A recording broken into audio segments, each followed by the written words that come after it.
This is Jordan Tower with JT News. Well, this is going to be a quick one, guys. So basically, hit that subscribe button, hit that like button. So the game dissed his brother on this new album, Born to Rap. It's a song called Hug the Block. He's basically calling his brother a hater. He was never there for him. He was always asking for money. Even when his pop side was asking for money, they fell out over a girl, supposedly. Then he says some line about him and 50 being in the Twin Towers, and he ain't even called to see if he was all right, but I think that was just a metaphor. Basically, he's just calling his brother to be a hater, and like he always was on the block and never progressed and all this other stuff, and that his brother was always like never really a brother to him. Okay, that's the gist of the story. Okay, and I remember them having these beefs on beef DVDs and all that kind of stuff. Well, anyways, Big Fase responding, he said to use a dude up and leave him stuck in the streets for 14 years is one thing, but to hold all this invalid hate and disdain for a dude beyond my comprehension. I haven't heard the bull BS, but enough of it has been translated for me to understand that the hater is in your mirror.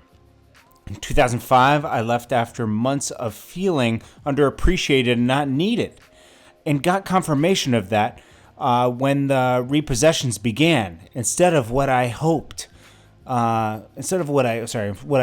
would be just a misunderstanding repaired by brotherly talk to get things straight. My love for hip-hop birthed yours. And if my short-lived push as an artist was only to spawn your career and make a way to success, then it must have been a creator's plan. Never once have I ever said, that should have been me. I was very accepting of my role in the movement, but room to grow and being trusted to move or even have an opinion were things that I assumed were part of it. I walked away from what I helped build with nothing before I could become a Nike. Just do it, N.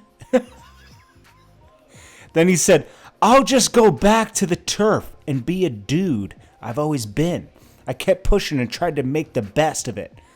Brazil Street Records 100 Entertainment, and every path to the bag was in one way or another blocked by you. I spent too much time trying to make sense of it all. It will never color me bad. You can't color me a hater.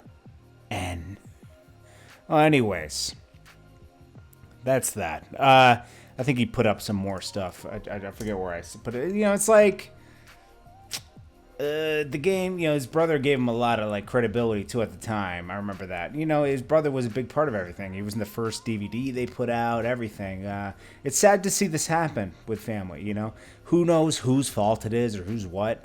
I can't blame the game. You know, sometimes people just, you know, they grow and change, you know. It's unfortunate when it happens with family, but you should always be able to overcome and talk things over. But sometimes you can't work it out, especially with family. Sometimes it's just over, you know. It's a shame to see this. But maybe this is a way of game, you know, reaching out to him in a way, you know, or maybe it's a way of him promoting his album. I don't know. But it is what it is. This is what happened. He responded.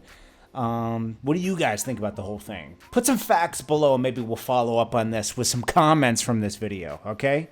I remember when they had a problem.